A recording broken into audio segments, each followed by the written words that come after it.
Friends, neighbors, ladies, gentlemen, lend me your ear as we gather here to mourn the death of Xbox. Welcome back, everyone. I am sad to be here today because I have bad news. Game Pass is going up in terms of the price costs, and this might actually be the nail in the coffin for Xbox in terms of ending any hope that they had of, I don't know, just being a profitable company after this. I feel like everyone is going to be canceling their Game Pass, and in fact, I know this to be true because the site that you go to cancel your Game Pass actually crashed. That's how many people ran to it after this announcement. So how much have the prices gone up? How bad is it? And what do I think, or why do I think, I guess, this is going to lead to some serious repercussions for Microsoft and Xbox? Let's talk about that. So first and foremost, let's go over the new price model that they have. I love their slogan here: new ways to play your way. And by your way, we mean our way as we have defined it by these packages that include things that you didn't ask for at a higher cost, that you didn't want. Thanks, Xbox. And also, I just want to say before we get into this, I am also an Xbox fan, so if that is you, I see you.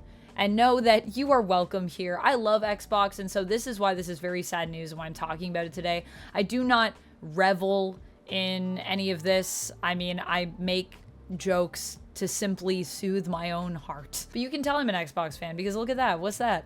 Xbox Series X back there. You can tell. It looks like my TV had a baby. And it's a little fridge guy. There it is. So for the new model, these are our prices. We have Essential, okay?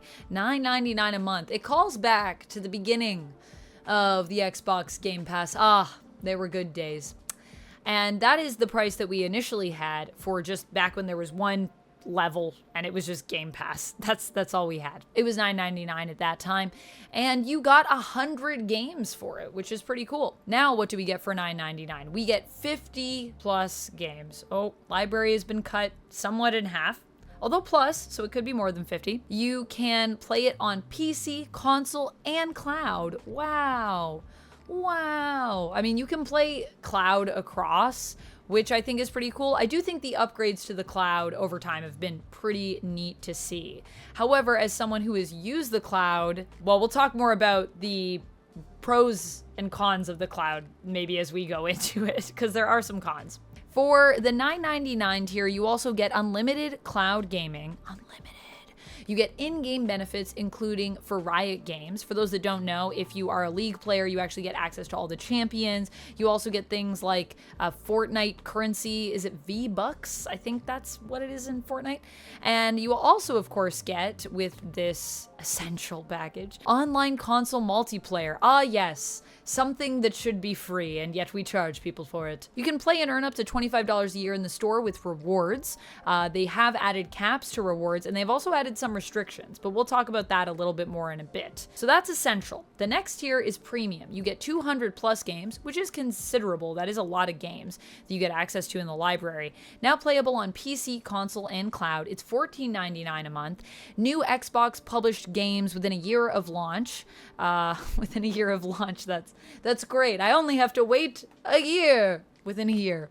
Unlimited cloud gaming with shorter wait times. Why is there different wait times? Why doesn't everyone just have the same amount of wait time and we make it as reasonable as possible? Why am I paying more for that? That feels like they are gatekeeping something they could just give to everyone. Play and earn up to $50 a year in the store with rewards. And with the ultimates, and this is the prepare yourself. I hope you're sitting down. Are you sitting down? You do get 400 plus games, which is a lot of games. However, to play all of that, to really, I think, get to utilize the library the best, you would have to be pretty hardcore with your gaming. You have to be someone that games like all the time, I think. And of course it's playable on PC, console, and cloud, but how much does it cost, you ask? $29.99 a month. Like, I'm sorry, what? Who is going to pay for that? Who can afford in this economy to pay for that? That is the other question. I mean, I think ultimately we're pricing people out with this new model. People will be priced out. And honestly, increasing the ultimate Game Pass price by 50%, because it was $20 before, is just going to leave a bad taste in people's mouth. And I think based on that, people might just cancel outright just even because of that, honestly. 75 plus day one games a year is what this gets you, which is a lot of day one games. You also get Ubisoft Plus Classics and EA Play included. So I gotta say, I like some Ubisoft games. I have only started really playing Ubisoft games last year, to be honest with you. And so they're not tired. I'm not tired of the formula, as it were. But from what I know, just from being on the internet, is that people are going to be upset that they're charging more for Ubisoft Plus Classics. This isn't even new Ubisoft games. This is old Ubisoft games that no one asked for. And frankly, I think most people won't want, because most people don't really like Ubisoft. And most people also are not super hot on EA Play, even though for me, I would use both of these. It's like they made this for me, except that the price is not for me. I can't afford that price. Online console multiplayer, play and earn up to $100 a year in the store with rewards. Now we need to talk about rewards because they also made a change right before announcing these price increases that led some people to think something weird was about to happen here, because they changed it so that you could no longer use the points that you had gathered to redeem Game Pass memberships, which you were able to do previously. You could earn rewards through playing games and earn all these points, and then you could use them to actually unlock Game Pass. So people that game really hard and commit to it could get kind of Game Pass for free through these rewards, which I think is pretty cool. It's a great way to reward gamers for using your product, for gaming really hard, and give them something, you know, nice. And I think people are still going to buy games even if they have Game Pass, so it's not like you're missing out on that much money. But they've changed it so that you actually can't do that anymore. You can still use those, points towards gift cards and then use the gift cards towards Game Pass, but they've basically added in a step with it, clearly suggesting that they want people to outright buy Game Pass and not necessarily to sign up for it this way. And this also ties into something that they've changed recently as well, where the auto billing is just automatically on for you, and you don't really have the option to toggle it on and off anymore. Something that I've noticed across the board when it comes to subscriptions. And here's the thing with subscriptions, guys. I think when we started with these, it was a cool idea. But the problem is now everyone wants to have a subscription service. And what I think a lot of companies are banking on, and what I think clearly Xbox to some extent is banking on with them removing the ability to toggle off the auto billing, is that you will forget that you have these subscription services. You will sign up, and you'll sign up when it's an affordable price, you know, starting at $9.99 a month, and you get 100 games, and then over time the price goes up like this, which it has done considerably. I think this is the second price hike for Game Pass this year. I had to cancel mine because of the last price hike, and I'm definitely not coming back anytime soon, I guess. The only reason I have Game Pass right now is because I got a card through Costco, which I would recommend you do, and honestly stock up on those now so you can get it for the best price if you are interested in Game Pass. Otherwise, just accept that, you know, for most of us, this is just no longer going to be feasible. What's worse is in America, this is $360 USD, and in Canada, what it comes to is like $408. Over $400. Plus, if you're in Ontario, add a 13% tax to that. It's insane. That is way too much for what you're getting. It's just the value is no longer there. They have stripped the value away with this price model. And with the fact that they're adding in features that no one really asked for. I think cloud gaming is cool, but Ubisoft Plus Classics, I don't really think anyone asked for that. And I say that as someone who actually kind of likes Ubisoft.